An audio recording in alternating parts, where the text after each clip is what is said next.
И все это случилось на карантине во время ковида, когда мы уехали за город и жили, закупорившись за городом в доме. В это же время я проживал то, что перестал быть гендиректором. И вот это вот все субсидиарная ответственность, не субсидиарная, кто я такой, а если там я ушел, то кем я буду, а кем я не буду.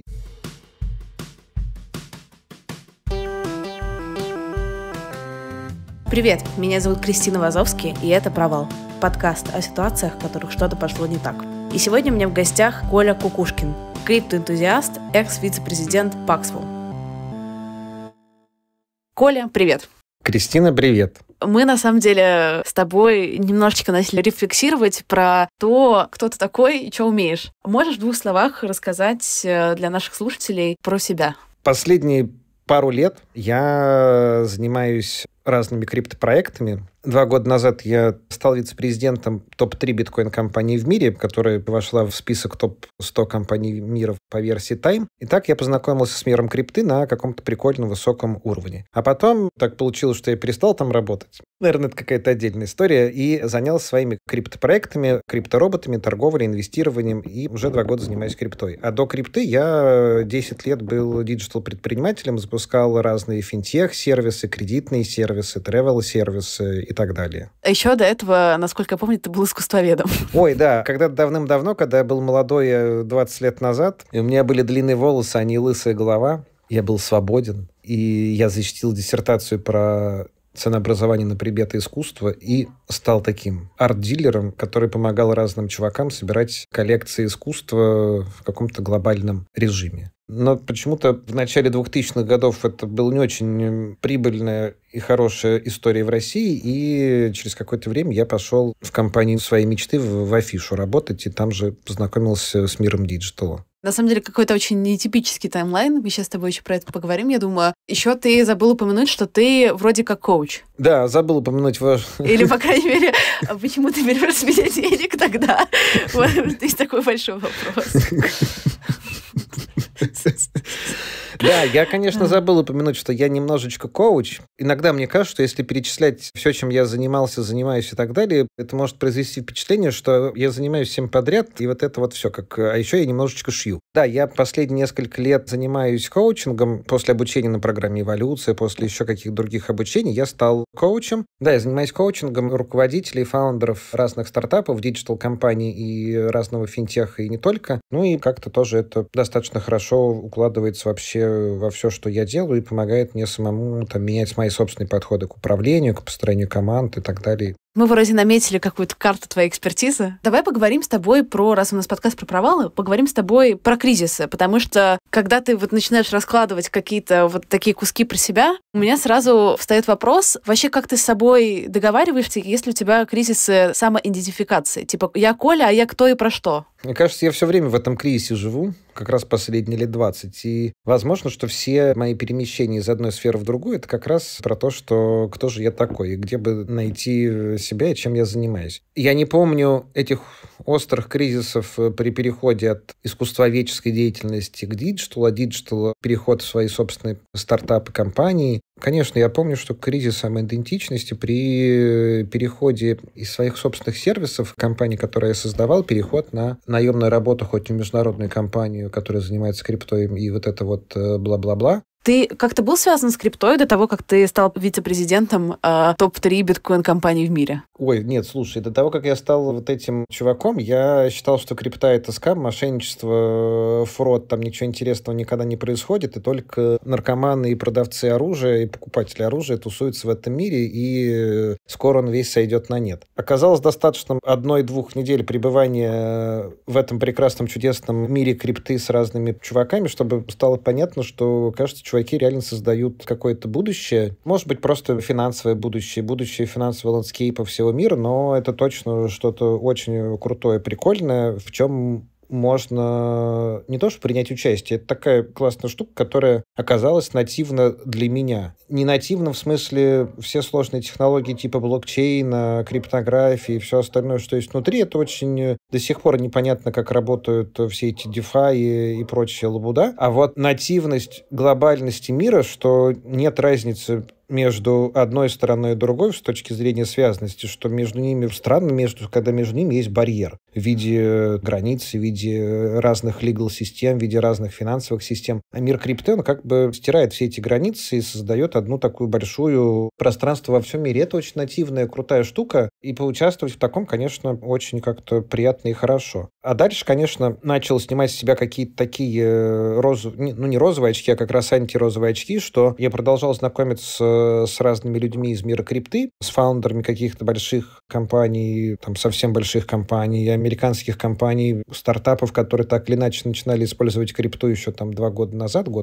И с удивлением обнаружил, что те самые люди, которых я давным-давно вижу в условном телевизоре, в Фейсбуке, Инстаграме, в газетах и во всех остальных СМИ, они так или иначе уже там, они уже про это понимают и думают, и был, конечно, приятно удивлен. Ну и, конечно, чем дальше я знакомился с миром крипты, тем больше становилось понятно, что это просто такое зазеркалье, которое внешне как бы очень похоже на наш мир, но ведет себя совершенно иначе. Как там зона в «Сталкере», либо, как я люблю иногда приводить пример, как пуля со смещенным центром тяжести вылетает в одно место, а вылетает из другого неожиданно. Точно так же и мир крипты. И поэтому есть такой соблазн начать на все это смотреть классическими глазами, легаси глазами и ошибиться во всем сразу. Как я ошибался, глядя на мир крипты с легаси глазами, и думал, что это фрод, мошенничество и так далее. Но если почувствовать, понять, как это зазеркалье может быть устроено, без привычных форматов из обычного легаси мира, то там, конечно, все совершенно иначе. Такая параллельная вселенная, антигравитация. Много можно придумывать разных эпитетов, но главное, что это зазеркалье. Между зазеркальем и реальным миром все время есть какие-то квантовые переходы, кроличья нора, через которые надо туда пробираться. И вот моя кроличья нора была, собственно, работа в этой прекрасной компании. У тебя не было фома, что ты становишься вице-президентом суперкрупной криптокомпании, понимая по ощущениям моим сейчас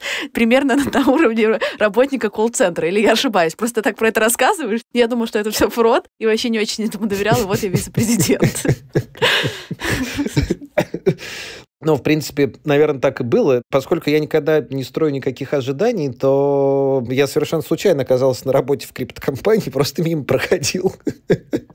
Меня как-то товарищ попросил дать ему резюме мое, а мне никогда не было резюме. Был какой-то старый, там, 6-летней давности на английском языке. Я отправил, и там всякое закрутилось. Написал какой-то человек в Инстаграме, что I'm fucking mad genius. Ну, вот это вот все. Позвал к себе в гости. Я прилетел к нему в Дубай. Был прекрасный опыт, так сказать, устройства на работу. Я вот сколько там, 10 лет не устраивался на работу. Я не знаю, как это должно происходить, поэтому в Инстаграме списался с одним каким-то чуваком. Чувак сначала сказал, что я вылетаю в Москву, хочу с тобой познакомиться, потом, ой, не могу вылетать в Москву, потому что я же гражданин Америки, поэтому вылетай ты ко мне в Дубай, я в Дубае. И такой пишет: мамой клянусь, верну тебе деньги за билеты. Я такой думаю, ну и ладно, пойду куплю билеты в Дубай. Открываю Аэрофлот и понимаю, что билет почему-то в Аэрофлот с вылетом сегодня и возвратом там через пару дней стоили там 600 тысяч рублей. Я такой оплачиваю их своей карточкой. И только когда уже платеж проходит, я думаю, а что я делаю, кстати? Ну, кому, куда я собираюсь, кто этот человек?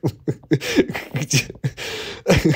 Прилетаю в Дубай, встречает меня этот человек Рэй. Надо еще сказать, что Рэй — это такой большой мальчик, он где-то 2 с чем-то метра ростом, гигантски накачанный, и у него есть титул UFC, он выступает на ринге по боям без правил. И он такой встречает, обнимает меня, такой: бро, я здесь уже живу 2 месяца, все это время я жил в гостинице, но поскольку ты приехал в гости, то я решил снять для нас квартиру, чтобы мы вместе, как 6 лет назад с Артуром, жили в нашей стартаперской комнатушке, там вместе делали стартап. И вот он привозит нас на своем Гелендвагене в эту стартаперскую квартиру, которая оказалась на 89-м этаже на первой линии моря в Дубае, с такой с гигантской 200-метровой террасой, 8-10 комнат этот пентхаус. Он такой впускает меня в квартиру и говорит: Коля, это наша стартаперская квартира. Я такой думаю, прикольно. Мы такие заселились. В принципе, у нас предварительно был разговор о том, что: Коля, а ты что хочешь делать? И я такой, я ж продакт, вот продактом и хочу быть. А дальше мы приехали, собственно, в квартиру, и Рэй спрашивает: понятно, что продактом. А кем именно, каким продактом? Я говорю: а можно мне на C-level сразу? Рэй говорит: а можно на C-level? Давай. И это был первый момент, когда в голове возник вопрос: а что, так можно было? И вот, собственно, после того, как я приехал в Дубай, посмотрел Рэю в глаза, Рэй в глаза мне, я сказал: хочу на C-level. Рэй сказал: отлично, молодец, что хочешь на C-level, мы давно тебя ждали. Завтра можешь начинать. На следующий день было, конечно, забавно. Начинается рабочий день. Мы сидим с Рэем в комнате просто. Я такой: Рэй, а как начинать работать-то? Люди, команда.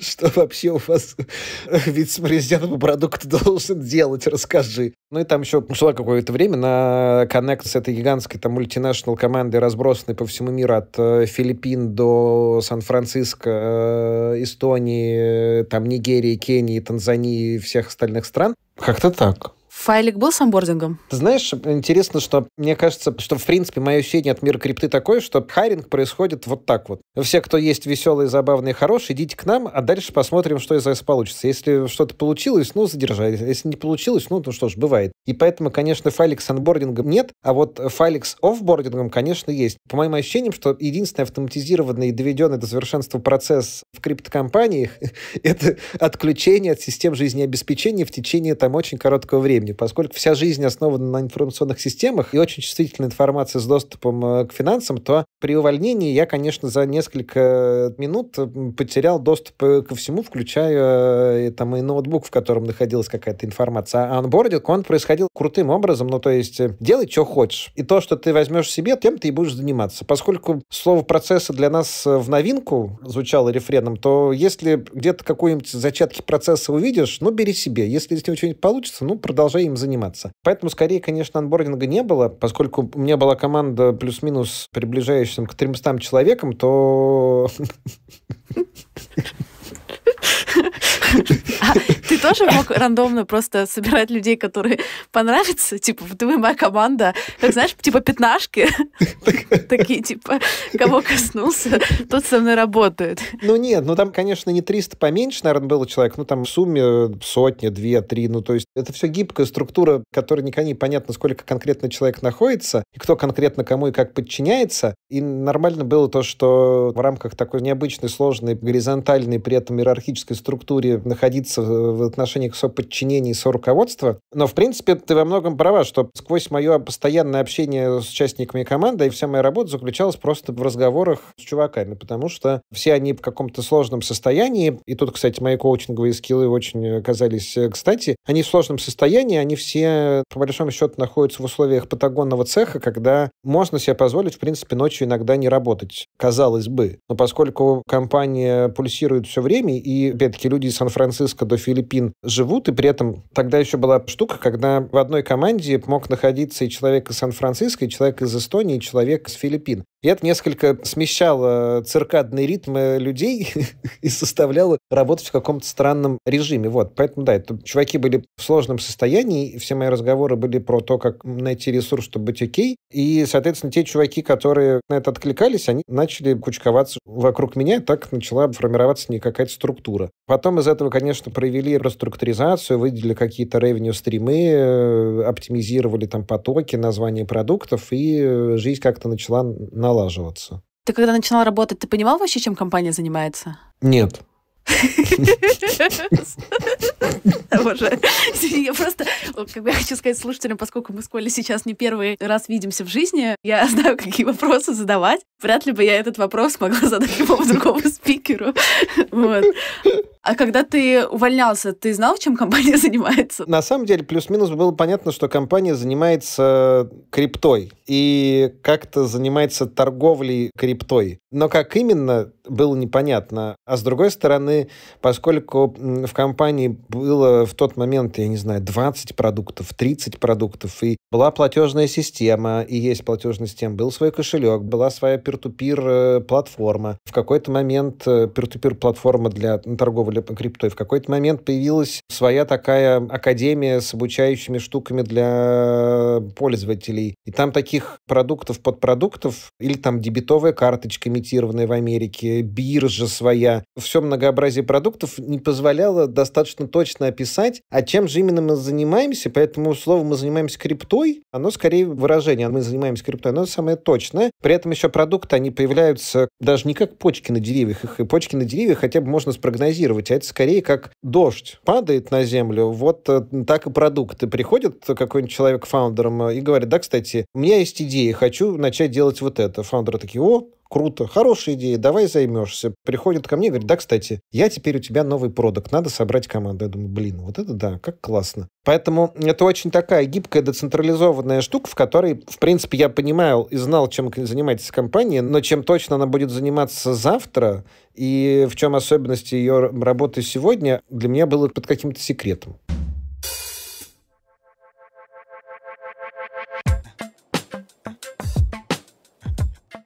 Минутка саморекламы. Те, кто следят за мной в сторис, знают мой новопроснувшийся интерес к онлайн-образованию. Кстати, подписывайтесь. Все безумные свои идеи, вроде вечеринки на парковке или на упряжках в Гренландию, или своп под просека в Лондоне. Это не безумно, но просто классно. Я выкладываю там. Собачка Крис Вазовский. Так вот, образование. Сегодня в этом выпуске будет 2 анонса. Так сказать, самореклама в 2 частях. Расскажу про первый. Коля, которого вы слушаете прямо сейчас, и, надеюсь, уже успели в него влюбиться, это тот вау-человек, который может очень просто рассказывать о сложном. И это именно тот человек, который познакомил меня с миром крипты, потому что много лет до знакомства с Колей мне вообще не хотелось иметь с этим ничего общего, потому что те люди, которые эту индустрию представляли, вызывали во мне желание сделать так рука-лицо. Но Коля показал мне и объяснил мне, почему это классно и важно. Так вот, я решила нанести добро в мир и уговорила Колю сделать курс про крипту. И мы сделали его вместе. Коля делился своими знаниями, а я помогала этот процесс продюсировать. Это курс не для трейдеров, это курс для начинающих или не супер опытных со всеми основами крипты, рассказанный нормальным языком. Первую лекцию уже можно послушать бесплатно в телеграм-канале. Ссылка лежит в описании выпуска. Пожалуйста, послушайте, если вам эта тема интересна. Кажется, без нее никуда в текущих реалиях, когда из России ничего практически не вывести в Европу с точки зрения денег. Ссылка в описании.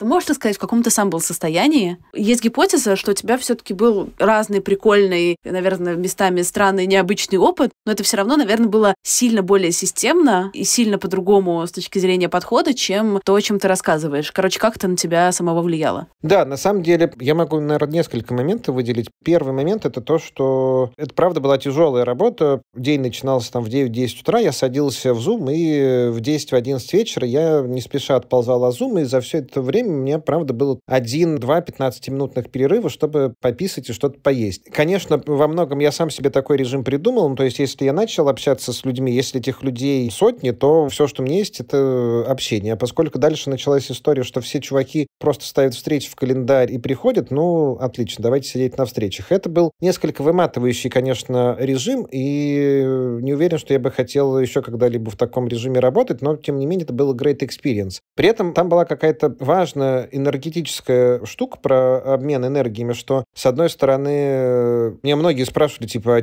точно нравится этим заниматься? Ну, то есть выглядит так, что это, правда, патагонная система, и вот это вот все. А с другой стороны, бенефиты, которые я получал, и там зарплаты, и опционы, и нетворк, и все остальное, оно как-то так круто уравновешивало, что это, правда, искренне, и от этого искренне получал наслаждение, ты находился в каком-то состоянии потока. Это очень крутое состояние. Даже так, я бы сказал, что я не помню случаев, чтобы я до этого такое продолжительное время находился в таком потоковом состоянии. Это даже был поток не просто какой-то фигуральный, а прям реальный поток, начиная с того момента, когда потерялась собака и кончая всеми остальными приключениями, да. А почему ты придумал себе такой график? Ну, потому что, судя по, как ты описываешь компанию, отсутствие каких-то, да, четких систем процессов и чека, с таким же успехом, казалось бы, мог бы работать 2 часа, назначать 2 часа звонков или не назначать их вообще, да, или там, не знаю, ходить, думать и так далее. Почему именно такой ритм? Почему именно такой ритм? Ну, я себе находил объяснение в том, что, ну, собственно, я занял позицию одного из фаундеров. Фаундер был CPO, он отошел от дела, я, по сути, отошел от CPO-шности, я стал CPO. Так получилось, что мне наследство досталось около 20 прямых репортеров, директ-репортеров. Чтобы это все сократить, это количество, в моменте мне было сложно. И как ни крути, я сразу оказался в ситуации, когда у меня есть 20 директ-репортеров, с которыми каждую неделю надо общаться. И, в принципе, 20 человек, с которыми каждую неделю надо общаться, они плюс-минус и так забивают большую часть рабочей недели. Плюс еще просто company-wide митинги, которых, ну, поскольку, опять-таки, продуктов там 20, 30 или сколько, то вот у нас каждую каждую неделю 20-30 демонстраций, 20-30 планирований, 20-30 ретроспектив. И в те моменты хотелось сказать, типа, горшочек не вари, с одной стороны. С другой стороны, пойти помолиться на фаундера и спросить, собственно, как ты вообще с этим-то жил. Ну, то есть люди же не способны, мне кажется, жить с таким. Ну и дальше началась вся вот эта реструктуризация вот этого, эта сложная структура во что-то, чем можно управлять. Заняло какое-то время.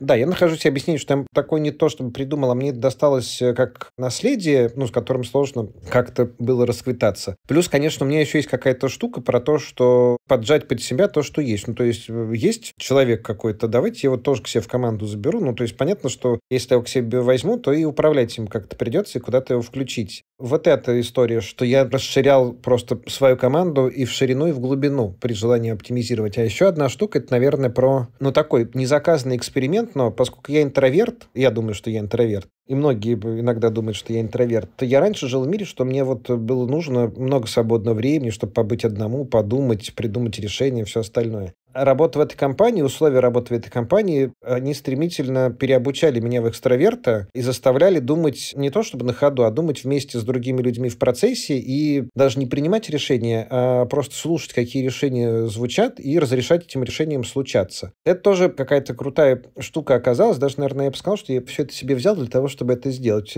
Этот экспириенс, этот опыт со слушанием и с такой нагрузкой, он как-то плюс-минус окончательно сформировал мою позицию про то, что у меня нет мнения, как лучше. Ну, то есть, казалось бы, я отвечаю за весь продукт. Казалось бы, у меня должно быть видение, как этот продукт должен выглядеть, устроен, работать. Но стало понятно, что если у меня такая гигантская команда, и все они такие прекрасные, хорошие, молодцы, что-то делают, все, что я могу только рядом побыть, послушать, создать какую-то атмосферу, внутри которой они могут свою креативность как-то показывать, предъявить, и полностью довериться их мнению. И в этот момент стало понятно, что моего-то мнения нет, а есть их мнение, которое стало моим. И мое мнение, если есть, то это конструкция, ну, такой агрегат из мнений всех моих прекрасных ребят. И вот ради этого состояния, наверное, я себе и такой график и придумал. Ты сразу научился про себя говорить, как про крипто-чувака?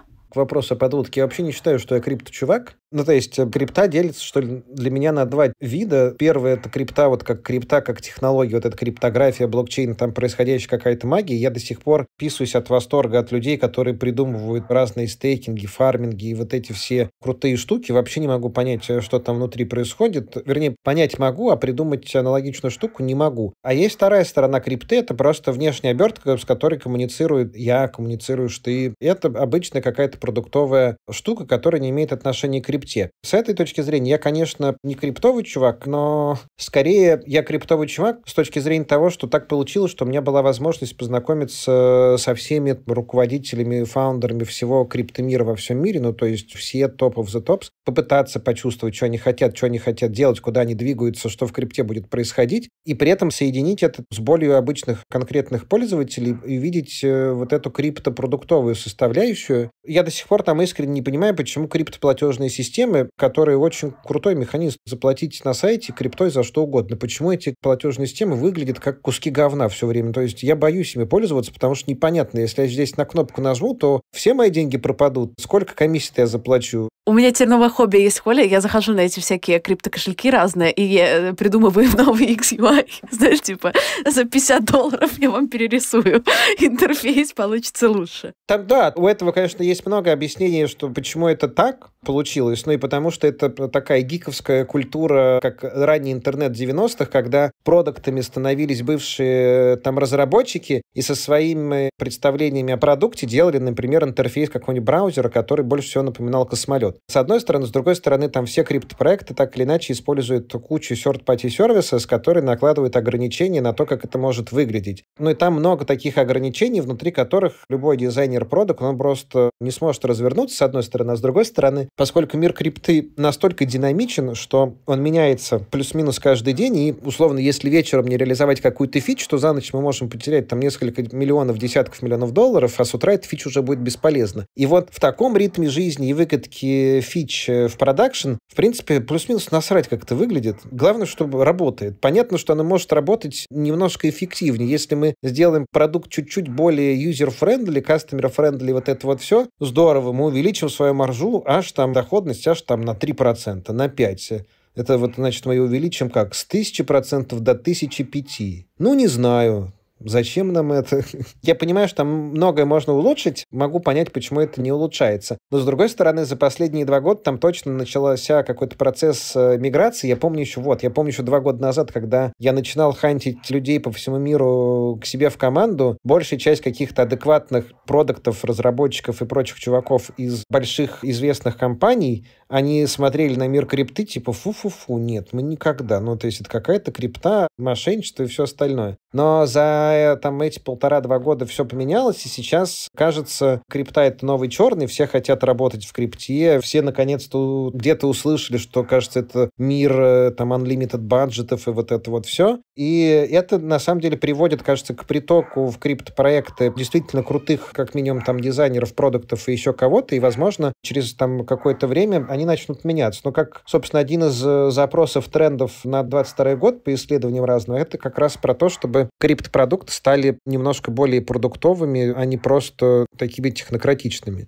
А если возвращаться в провалы, можешь за последний какой-то свой период, то есть не 20-летней давности, да, там условно, относительно близкий, вспомнить про какой-то свой провал? Как ты про это сам чувствуешь, в общем? Ну, конечно же, мой провал — это мой последний сервис, который я сам создавал и из которого я ушел. Кажется, что это провал. Я из него ушел, будучи фаундером, продуктом, человеком, который его придумал, создал, развивал и сделал, ушел, потому что не нашел общей позиции с своими инвесторами. Они там остались, я оттуда ушел, мы как-то еще успели поругаться, не поругаться, и я это как-то тяжело переживал. Сейчас уже не переживаю, но вот еще там год назад я это как-то переживал. Точно это как-то на меня флешбэчило, и точно я это воспринимал как какую-то большую свою неудачу, не как негативный опыт, что, кстати, за одного стрельного, 2 нестрельных дают, и вот это вот все. Я это воспринимал как неудачу, ну, типа, не смог, не справился, не получилось. И точно там был период времени, когда я находился достаточно долго в каком-то разваленном состоянии. Катализатором этого выступил еще ковид и карантин. И все это случилось на карантине во время ковида, когда мы уехали за город и жили, закупорившись за городом в доме. В это же время я проживал то, что перестал быть гендиректором. И вот это вот все, субсидиарная ответственность, не субсидиарная, кто я такой, а если там я ушел, то кем я буду, а кем я не буду. А что тебя так выбило из колеи? Я, по сути, строил эту компанию там 7 лет, и через 7 лет я оказался, что ли, опять в стартовой точке. Ну, то есть через 7 лет я ушел ни с чем, даже не то, что ни с чем, я ушел скорее с отрицательным доходом, чем с нулевым. И ушел, ну, без какой-либо даже защищенности на несколько месяцев. Это бы как-то было сильно неприятно и так далее. И там начала какая-то расти неприятная штука про то, что мне уже 40 лет. А вот если я сейчас это не получилось, я ушел без всего, с неудачей, то точно ничего следующего уже почти невозможно, чтобы получилось. И точно там начали появляться сомнения, что я же ответственность на себя беру за все, что происходит, а не на кого-то пытаюсь все переложить. И тогда же это все случилось, потому что я не смог договориться, когда мог. Я не смог там еще что-то сделать. И это начало как-то давить и додавило в какую-то неправильную штуку, как раз про то, что когда меня хантили в эту криптокомпанию и хантили, собственно, на C-level продуктом, я головой могу понять, что моих скиллов и способностей для этого достаточно. Но при этом вся картина вокруг говорила про то, что... Мне говорила, я в себе культивировал штуку про то, что, а точно ли я с этим всем справлюсь? Потому что вот у меня там фейл был такой, для меня большой. Может быть, я и не продукт из-за этого. Может быть, я и не предприниматель, и не бизнесмен. Ты говоришь, что у тебя не было какой-то финансовой стабильности, финансовой поддержки. А в каком смысле? Тебе нечем было за квартиру платить?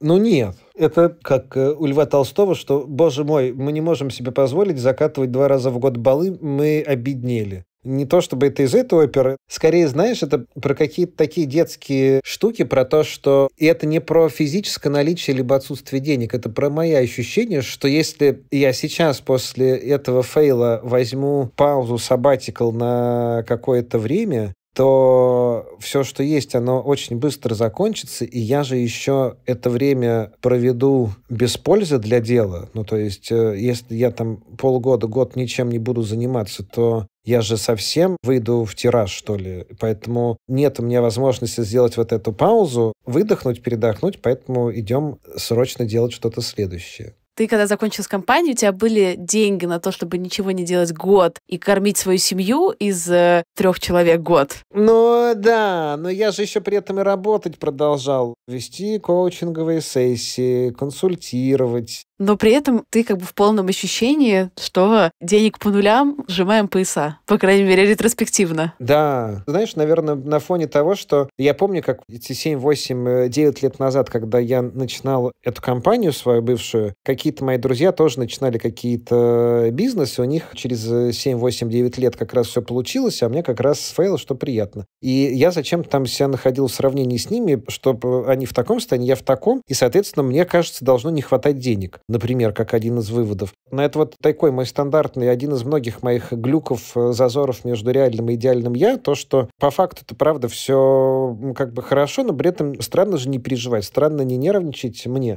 странно не думать, что скоро все закончится. Есть ли какая-то у тебя в голове цифра, вот если столько-то денег, то это значит, типа, все нормально, деньги как бы есть, денег хватает. А вот если меньше, чем столько-то денег, то тут нужно обязательно работать или нет? Кажется, нет. Ну, то есть после работы в криптокомпании стало понятно, что там нет никаких границ, что сколько бы их ни появлялось, все время находится какой-то следующий уровень. Но, с другой стороны, понимаешь, то же самое и про меньшие деньги. Я помню разговор с каким-то товарищем из какого-то маленького городка, который с одноклассником, либо с кем-то, с кем я вместе тусил в деревне у бабушки, разговор про то, что мальчик работает на заводе у него такая-то зарплата, он говорит, я спрашиваю, а что ты не меняешь работу? Ну, то есть ты там же физик и все остальное, пишешь статьи про компьютеры, иди работай в компьютерную какую-то компанию. И он мне говорит, что нет, я сейчас еще не очень защищен, мне нужно еще немножко поднакопить денег, и тогда я буду способен что-то там куда-то перейти и так далее. Я понимаю, что это очень синхронично моим мыслям вот нескольколетней давности, и при этом это не имеет никакого отношения к реальности, по большому счету. И это, то, что ты спрашиваешь, оно, по большому счету, касается и каких-то маленьких сумм, и касается каких-то больших сумм. Это же все про какие-то мои внутренние ощущения, комфортно мне там, некомфортно. Конечно, чем больше, чем комфортно, но точно там есть какая-то граница, какой-то зазор. То есть я вот сейчас понимаю, что есть какая-то сумма дохода там в месяц, не знаю, в час, ниже которой мне некомфортно будет не то чтобы жить. Жить-то будет комфортно, на самом деле. Я буду считать, что баланса энергии нет, но при этом есть точно такая же сумма и сверху. Ну, то есть, если мне там платить какие-то миллионы миллионов, если я буду зарабатывать миллионы миллионов в месяц, я, скорее всего, тоже себя буду чувствовать некомфортно, потому что не смогу найти себе объяснение, почему я это зарабатываю. То есть, что является причиной этого. Для меня это какое-то поступательное движение от суммы к сумме, что вот с этой суммы как бы окей, вот с этой тоже, кстати, окей, а вот с этой точно не окей, потому что совершенно непонятно, что с такими деньгами там делать. Ну, конечно, хочется назвать какие-то суммы, но, наверное, не надо их называть. Можно не называть, чтобы слушатели не это.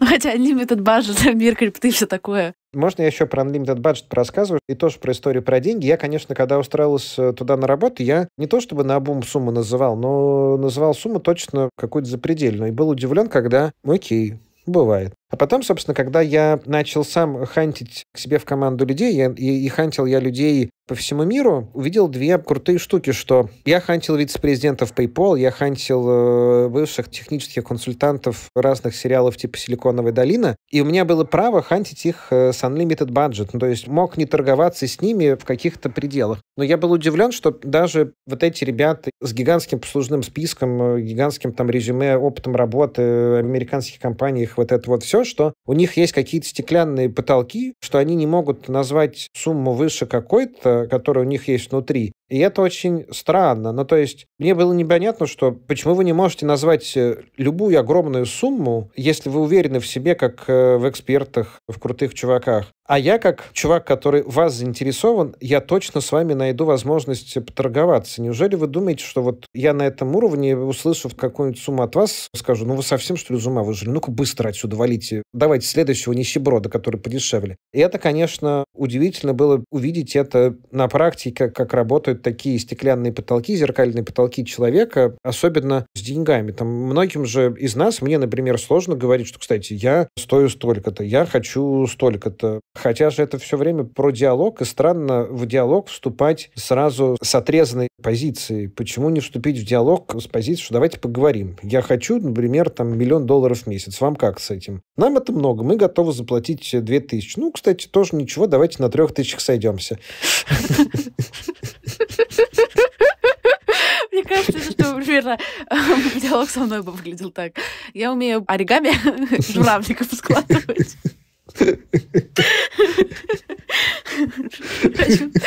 Хочу $1 000 000, готова за $120. Угар.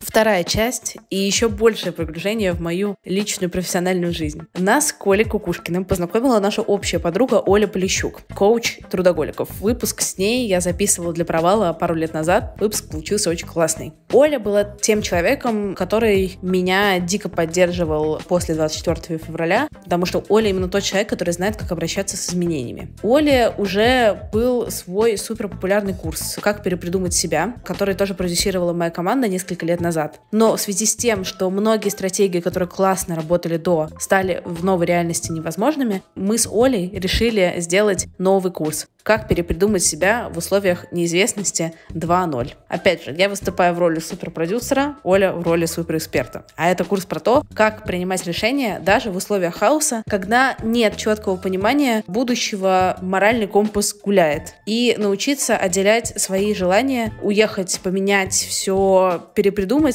от навязанных окружением, коллегами, социальными сетями и общим тревожным фоном. Если вам, как и мне, в какой-то момент было страшно, что вы сейчас переедете и начнете работать официантом или официанткой в Макдональдсе, потеряете все свои деньги, останетесь на улице и до конца своей жизни будете заниматься странными вещами, это курс для вас. Переходите на сайт перепридумай.com, ссылочка будет в описании. Там все классно написано, это серьезный курс с классной программой, потому что Оля суперэкспертка, и я не так классно про него рассказываю, но сейчас я слушаю его сама в процессе продакшена, и он мне дико помогает справиться с тревогой. По промокоду Крис на английском большими буквами 5% скидки. Пам-парам-пам-пам-пам.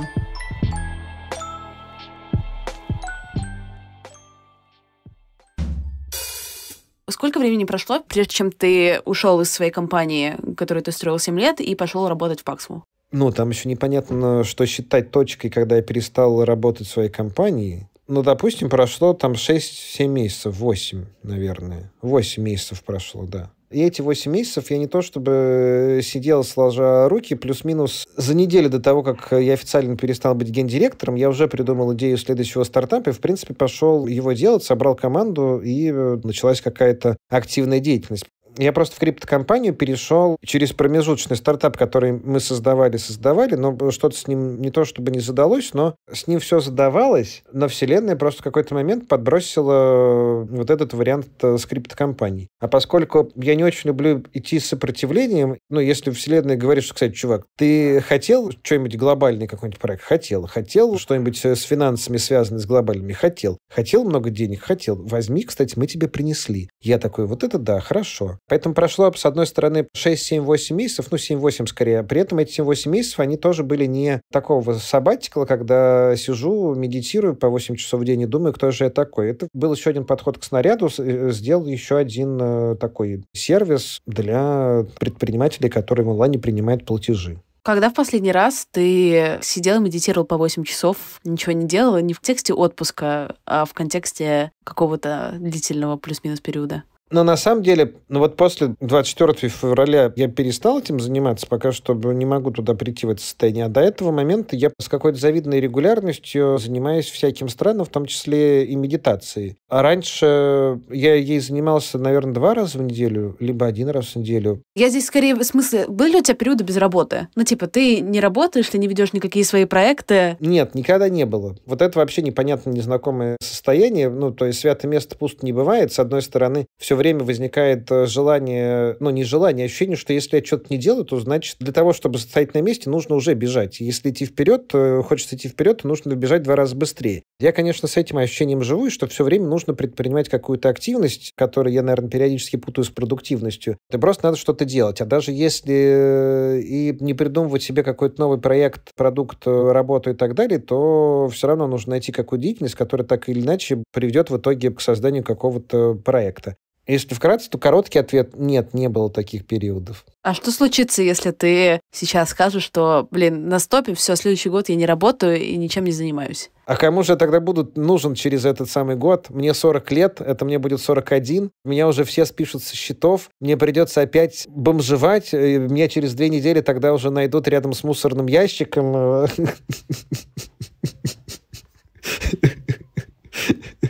Поэтому, конечно, очень хочется получить возможность отправиться в сабатикл на год, но нет, то есть мир же не стоит на месте, мир же все время двигается, а если я не буду двигаться вместе с миром, то мир, конечно же, убежит куда-то сильно вперед, и мое место займут молодые, и да, и буду я... кстати, тоже не худший вариант, буду как фильм Роберт Де Ниро в фильме «Стажер», буду 40-летним специалистом службы поддержки в криптокомпании, да.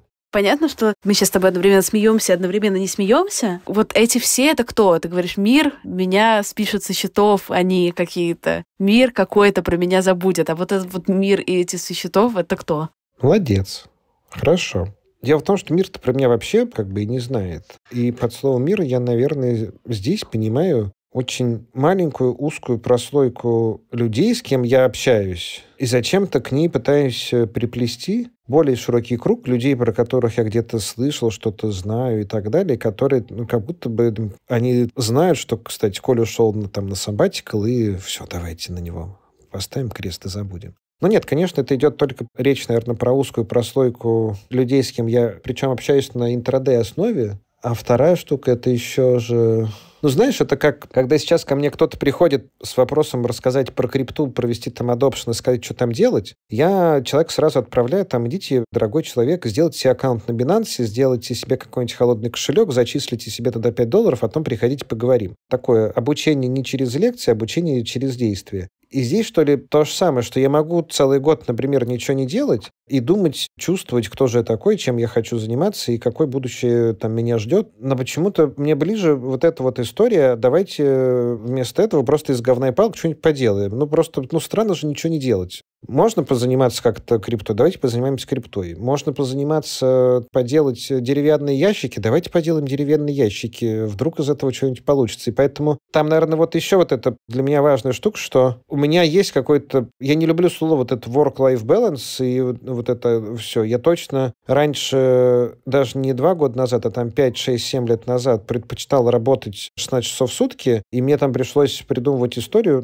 не придумывать историю, а поскольку я работал последние 10 лет в своих как-то компаниях, то, в принципе, я работал все время. В 8 утра, в 3 часа ночи, без разницы. Сам поднимал трубки, будучи оператором службы поддержки, когда никто не мог взять трубку. И, в принципе, наверное, это был не очень хороший режим, ни к чему хорошему не привел. Вернее, привел к тому, что есть, но в тот момент это все как-то подразрушало. Развелся с бывшей женой и так далее. И поскольку я работал в своих собственных офисах, до офиса всегда было идти максимум 5-10 минут пешком, у меня были очень большие сложности с переключением «я дома» и «я на работе». Я работаю из дома, работаю из офиса, все время работаю. А потом я себя приучил, что... Я не знаю, как приучил, но просто отшибло. Я просто больше не мог работать из дома. Приходил домой в любое время, в 6 часов, в 7, в 8, в 10, неважно. Больше не могу ничего делать, просто потому что... Можно я просто порежу, книжку почитаю? Можно я тебя здесь немножко поймаю на противоречии? Давай. Ты говоришь, что чем рефлексировать, чем я хочу, не знаю, кем я хочу быть год, я лучше пойду и на практике проверю, условно, гипотезы. Но ты ж ни разу ничего не делал год. Откуда ты знаешь, что практика работает лучше, если ты не пробовал другую сторону? Молодец. То есть я понимаю, о чем ты говоришь. Круто. Я прям знаю, что не работать год, столько свободы и возможностей появится, и точно я вернусь к каким-то другим человеком. А с другой стороны, я как будто бы слышу, что говоришь, ну, слушай, ну, выйди на улицу голым. Может быть, это лучше, чем многое другое. Я такой, ну, блядь, ну, правда, кстати, может быть и лучше. Но не могу себе этого представить. Еще, понимаешь, были какие-нибудь месяца, когда я вот месяц лежу, ничего не делаю. И обязательно кто-то находится, кто приходит и что-то предлагает. Давай вот это поделаем. А поскольку мне достаточно тяжело отказывать, то я такой, ну, давай поделаем. И вот проходит еще там месяц, и почему-то мы уже это делаем. То есть такое ощущение, что даже если я уйду в sabbatical на полгода, на год, обязательно либо я соглашусь с кем-то что-то поделать, либо еще что-то в процессе произойдет. Но кажется, это будет уже тоже окей, кстати. Ну, то есть это будет значить, что цель sabbatical выполнена. Если честно, не хочу сейчас скатываться в психотерапию, но я вижу очень забавные штуки, типа через наш разговор, что постоянно появляются какие-то они, которые как будто бы знают, как лучше, чем ты, и которые тобой управляют, а ты как будто бы, ну, знаешь, придет человек, что-то предложит, а я начну делать, потому что не откажусь. Или голым выходить на улицу нельзя, ну, как будто бы если кто-то, другие там 5 человек выйдут голыми на улицу, или уйдут все в sabbatical, вот эти там, не знаю, 15 человек-инфлюенсеров в твоей жизни, как будто бы можно, а без этого как будто бы нельзя. Молодец, ты права. Я это тоже понимаю про себя. И знаешь, это как будто бы вторая часть вот этих моих слов, то, что у меня нет своего мнения, я просто собрал мнение своей команды, и оно стало моим. Как будто бы эти штуки связаны. И это все, на самом деле, тоже как будто бы и про вопрос, а кто же я такой, чем я занимаюсь, что как будто бы кто я такой, чем я занимаюсь, я могу увидеть, понять, почувствовать, только зеркались об других. Ну, то есть зеркалиться об себя, я как будто бы все время прихожу не в тупик, но как бы я же себя вроде как вижу, знаю, представляю, как я от себя отзеркалюсь, кто я. Как будто бы только ловя себя в отражениях других людей, я могу составить свой образ. Скорее всего, это какая-то странная штука, это мой глюк. На самом деле, с этой штукой все, что я могу создать, это, по сути, осколки голографической розы какой-нибудь, а не целостный образ. Я просто здесь думаю про себя. Почему там я задаю какие-то вот эти вопросы? Потому что мне супер знакома очень большая интенция настройки на других людей. Поиск, как сказать, амбассадоров, в том числе каких-то. Поиск какого-то разрешения. Вспоминаю себя в такие моменты, хотела узнать, есть ли у тебя такое или нет. Я когда кому-то даю очень много власти над собой, которые, типа, люди и не просили, но я такая, ну вот ты знаешь, как лучше. Я потом начинаю часто очень злиться на человека, опять же, без его абсолютно... Ну, то есть, знаешь, я вот воздвигла, а потом пытаюсь его оттуда снять. И у меня выстраиваются какие-то отношения с людьми, не горизонтальные, а очень вертикальные, вниз и вверх, про которых этот человек даже, может быть, и не в курсе, что там я его куда-то возвела, а потом куда-то его опрокинула. У меня, наверное, это не так. Такого я за собой не наблюдаю. То есть меня все время удивляют, когда я получаю фидбэк о том, что я какой-то самый уверенный там в себе человек, что я произвожу впечатление как хозяин места, куда бы я ни пришел, что как будто бы я здесь родился, вырос и живу, управляю, знаю, и что я здесь самый главный. При том, что я все время нахожусь в сомнениях относительно того, что я делаю, как я делаю, зачем я это делаю. И как будто бы, ну, на самом деле, в какой-то момент я там почувствовал одну прекрасную точку, что, в принципе, я правда знаю, кто я такой, чем я занимаюсь. Просто много какой-то шелухи иногда намешивается, и я там могу это подзабывать. Но в целом я правда знаю, кто я такой, что я делаю, и вот это вот все. Но при этом мне раньше казалось, что если у меня есть какие-то сомнения, то я не могу быть уверенным в себе и не могу знать, кто я такой. А как будто бы какое-то время назад, в прошлом году, я понял, что на самом деле умение сомневаться, способность сомневаться — это часть уверенности в себе, часть доверия к себе и часть там знаний и понимания себя. То есть если я могу сомневаться в том, что я делаю, то я, значит, в контакте с собой в том плане, что сомнение — это просто разговор. Ну, то есть то, что я делаю, я же это делаю потому, что мне это нравится или потому, что мне надо. Вот. А там, где я этот вопросом даже не задаю, зачем я это делаю, даже не сомневаюсь, там как будто бы жизнь на автомате, без какой-то зрелости, без понимания того, что происходит. Но это не совсем про то, что ты говоришь. Там, наверное, другая штука есть, что при всем при этом, при том, что я описываю тебе, и при том, что есть вот эти все время они какие-то, они, так получается, что в моем окружении все время вот эти они обращены на меня. А что ты, Коля, а куда нам, а что нам делать, куда идти, как создать офис, как не создать офис, скажи нам как. Я такой, в смысле? Это же вроде у меня был какой-то внутренний глубокий запрос к вам всем, как мне-то жить, что мне делать и в какую сторону идти. Но если вы меня спрашиваете ровно то же самое, то хорошо, сейчас я вам расскажу. И это на самом деле, не то чтобы очень приятно, но, это круто, что это так выглядит со стороны, и круто, что я могу там как-то с людьми, опять-таки, взаимодействовать, помогать и быть рядом. И при этом периодически меня начинает раздражать и подбешивать, когда приходят вот со всеми этими вопросами и запросами. Это раздражение не про то, что, как ты говоришь, что ты кому-то отдала много власти над собой, управления над собой, а здесь я раздражаюсь тем, что я, кстати, в принципе, получается, собрал много власти и управления над другими в свои руки. И когда эти другие как раз приходят ко мне и спрашивают, чего, я такой, вы что, не могли же сами догадаться, что ли? Не могли, просто потому что я здесь не сумел, что ли, сделегировать, а зачем-то все это централизовал в своих руках, назвав это при этом децентрализацией. Если тебе кто-то приходит и говорит, Коль, скажи, что делать, как делать, ты можешь просто сказать, что ты, не знаешь, что ты не уверен, что у тебя нет решения, что ты сам сомневаешься? Я, на самом деле, почти все время это так и говорю, что я не знаю. Последнее время, год, полтора-два, я научился искренне говорить, когда я что-то не знаю, правда, не знаю. И раньше-то я, наверное, испытывал бы от этого какой-то некомфорт, потому что, как я могу не знать? Пойду сейчас быстренько выучу, узнаю, и через 5 минут уже все расскажу. А сейчас, правда, не знаю. А с другой стороны, еще много-много лет назад, 5, 6, 7, у меня пропало, правда, это экспертное знание про то, как лучше решить задачу, как лучше решить вот эту задачу, особенно когда приходили коллеги, сотрудники и так далее, спрашивали, а как правильно сделать? Не знаю, как правильно сделать. Сделайте, как вы хотите, а если мы ошибемся? Ошибетесь, переделаем вместе. Это был такой крутой тоже переход. Я раньше, когда я знал, как правильно сделать, я, собственно, брал на себя ответственность за то, как они все это делали. Потом, когда научился говорить, что, кстати, не знаю, как правильно сделайте так, как вы считаете хорошо, там началась какая-то красота, там чуваки начали брать на себя ответственность за происходящее. При этом, конечно, работа там меньше не становится.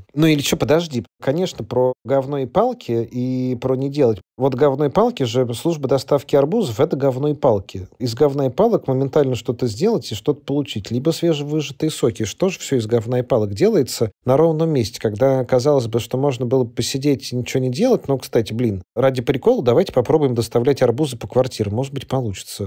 Получилось.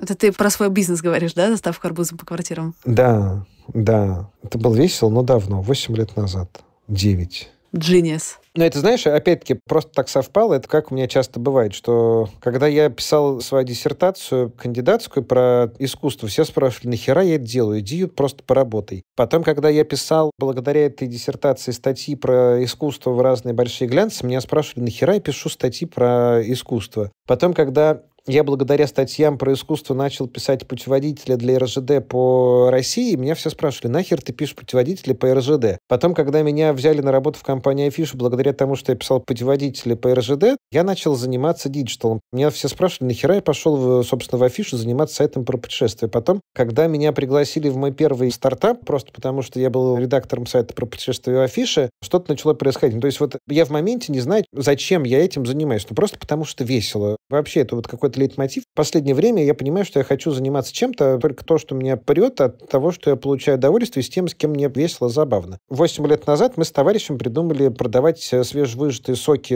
на велорикшах в парках Москвы, потому что весело же продавать свежевыжатые соки. Это была какая-то вообще отдельная песня, чума, история. Первый раз я сделал какой-то бизнес, который окупился приблизительно через 2 недели после того, как он начал работать. Для меня это была важная история про знакомство с клиентами, как вообще устроены мозги людей, что там происходит, когда они принимают решения. Но там были какие-то для меня забавные факты, что 99% людей покупают апельсиновый сок, но при этом им всем важно, чтобы в меню были какие-нибудь хитрые соки, типа петрушечный, эти сельдереевый. И человек, как правило, приходит, спрашивает, у вас сельдерей есть свежий? Есть. Мне тогда, пожалуйста, апельсиновый сок. А если был бы просто апельсиновый сок, он бы пошел бы к следующей палатке, где более богатый выбор. Это первый раз я такой видел. Вторая история, что почему-то люди часто спрашивали, почему такой дорогой апельсиновый сок, но когда мы продавали стаканчики с водой по такой же цене, про воду ни у кого вопросов не возникало, почему она стоит так дорого. До сих пор не могу найти объяснение. А потом в какой-то момент одна из подруг написала в Фейсбуке, она была беременна и жила в доме без лифта, и это был август. И она такая,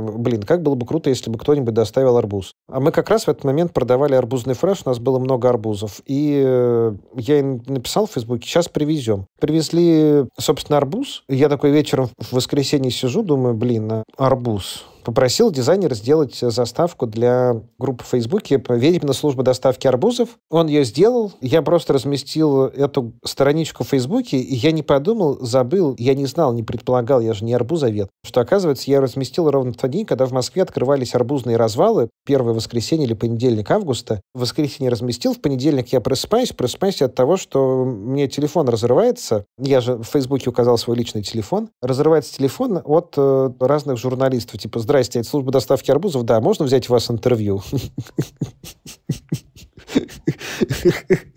И за первые 2 недели, собственно, мы стали героями всех федеральных каналов, федеральных СМИ. У нас были, первая полоса «Комсомольской правды», первая полоса «Аргументов и фактов», федеральные выпуски, интервью от всех федеральных телеканалов в новостных прайм-таймах. Это была какая-то магическая, крутая история про то, как, с одной стороны, зарабатывать деньги из ничего, потому что мы ни копейки не потратили на запуск бизнеса, при этом заработали по нашим тогдашним фановым меркам достаточно неплохо и хорошо. И это во многом про то, что вместо того, чтобы ровно сидеть на попе, можно всяко веселее что-то поделать. А с другой стороны, мне кажется, мы бы это и так делали, просто потому что это весело и прикольно. Поскольку еще рядом за это еще начали платить деньги, здорово получилось. К этим моим активностям есть другой вопрос, что когда я придумал службу доставки арбузов, у нее была очень крутая бизнес-модель. 2014 год, 8 лет назад, было гарантированное время доставки 15 или 20 минут в любую точку Москвы, и была очень простая ценообразование. Любой арбуз стоит 500 рублей с доставкой, неважно, какого он размера. И я помню, как мы после этого с ребятами из Афиш, которые ушли в Яндекс, сидели и думали, а что можно еще доставлять в таком формате, какие вообще есть перспективы. Мы, конечно, максимум, что придумали, это там сигареты, презервативы и дыни, но я тогда не понял, что на самом деле мы придумали формат Яндекс.Лавки и всех вот этих сервисов. Самое главное, что мы придумали логистику, как за 15 минут доставлять все, что угодно, куда угодно. И это как раз ко мне вопрос про мою уверенность в себе, про знание то, чем я занимаюсь, и про тех самых о них. Это про то, что я правда знаю, что я придумываю крутые идеи, и я знаю, как их развивать, как их двигать. Но как будто бы мне внутри себя не хватает иногда веры в эту идею, чтобы взять и понять, что, кстати, вот эта служба доставки арбузов, на самом деле, у нее есть будущее не на 1 сезон, а там на год, на 2, на 3, на 5, на 7. Вообще, это, это большая какая-то штука. Что я предпочитаю почему-то до какого-то этапа довести эту херню, поиграть с ней. Понятно, да? Не получилось. Хотя, уже не получилось. Получилось просто как будто бы вместо того, чтобы опереться на себя и на свой какой-то внутренний источник уверенности в том, что я создаю, я ищу отражение этого в других, не нахожу и такой, понятно, значит, не оно. И это на самом деле задним умом все умны, но я смотрю на все, что я позапускал, и в итоге я же там запустил за эти 10 лет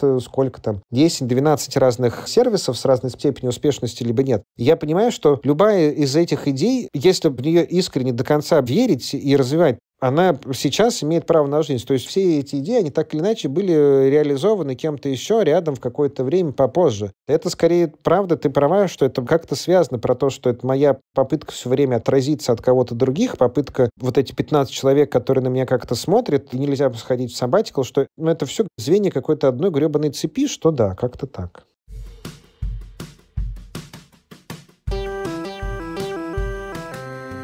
Спасибо, что дослушали выпуск до конца. Подписывайтесь на меня в Инстаграме @Крис Вазовский и пишите комментарии в подкаст-приложениях. Я буду рада вашей обратной связи. До встречи на следующей неделе. Пока-пока.